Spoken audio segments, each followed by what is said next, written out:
మహాకుంభమేళా పరిశుభ్రత కార్యక్రమం సైతం గిన్నిస్ రికార్డులకు ఎక్కింది. దీనికి సంబంధించిన ధ్రువపత్రాన్ని సీఎం యోగికి అందించారు గిన్నిస్ ప్రతినిధులు. పరిశుభ్రత సుపరిపాలనలో మహాకుంభమేళా కొత్త ప్రమాణాలు నిర్దేశించింది అన్నారు సీఎం యోగి.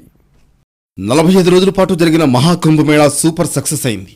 ఏకంగా 66 కోట్ల మంది ప్రజలు పుణ్యస్నానాలు ఆచరించారు.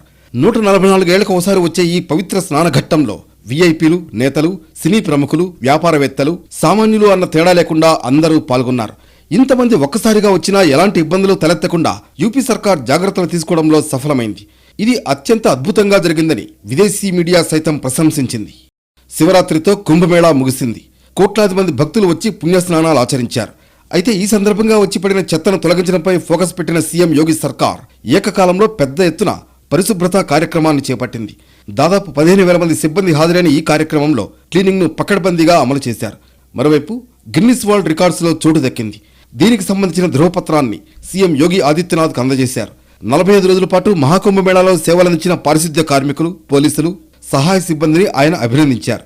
పరిశుభ్రత, సుపరిపాలన పరంగా మహాకుంభమేళా కొత్త ప్రమాణాలను నిర్దేశించిందని సీఎం తెలిపారు. వాటర్లో ఉన్న చెత్తను ఎప్పటికప్పుడు తొలగించారు. ప్రైవేట్, గవర్నమెంట్ ఏజెన్సీలు కలిసి శానిటేషన్ ప్రక్రియ పూర్తి చేశాయి. సుమారు 1 కోటి లీటర్ల క్లీనింగ్ సొల్యూషన్ను ఉపయోగించారు. 1,50,000 టాయిలెట్లను ఎప్పటికప్పుడు శుభ్రం చేశారు. ముఖ్యంగా టాయిలెట్ల శానిటైజేషన్ కోసం బెంగళూరు యూనివర్సిటీ డెవలప్ చేసిన అడ్వాన్స్డ్ ఆక్సిడేషన్ టెక్నాలజీని యూపీ ప్రభుత్వం ఉపయోగించింది.